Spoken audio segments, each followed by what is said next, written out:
Great game in the nightcap between the small ball Celtics and the small ball Rockets. 42 points from James Harden. 36 points from Westbrook. These two are clicking. And without Capella, I mean, not just without Capella, but say the last 12 games, Russell Westbrook has been on an absolute tear. If you're not watching these Rockets games, you'll see the James Harden stat line. You think that that's a big deal, but it's really Russell Westbrook who's really found his spot on this roster right before the All-Star break. What do you think about the performance of these two? I mean, you know, your girl is happy.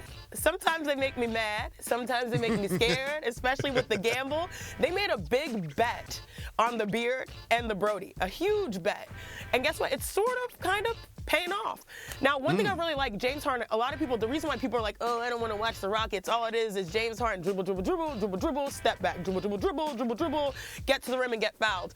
Well, guess what? We're also watching James Harden. I know this was a good game for him where he, like, rips off, what, like 19 points or something like that? 19 straight points. Exactly. I know, like, one thing I love is that he's comfortable falling back, meaning he's letting Russell Westbrook lead as of late. And when you do that, you're becoming a better team. You also get rid of the idea that, hey, maybe we don't have enough. Maybe the strength we have, the firepower is good enough, especially with the nature of this, you know, modern analytics movement and the small ball strategy. So as long as those guys literally ball out, Russell Westbrook and James Harden, and everyone around them sort of plays with that defensive, you know, switching mentality, they can sort of make a little bit of noise. So I've been impressed. I thought other teams would expose them way earlier, but the Celtics sort of have the same mindset with how they're trying to form their team. So if I'm the West, I'm like, ooh, I may not want to play this Rockets team because, hey, they're going to shoot more threes and twos, and that's the direction the NBA is going.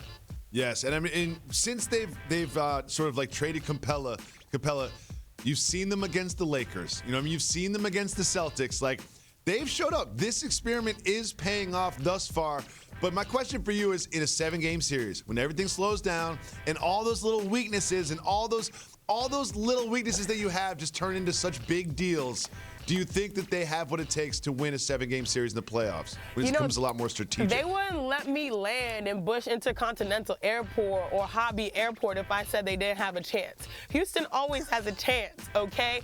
But it might be extremely difficult, especially if you're giving up. I'm talking about, obviously, Anthony Davis, Rudy Gobert, Nikola Jokic, you know, even Zion Williamson, his production in the paint.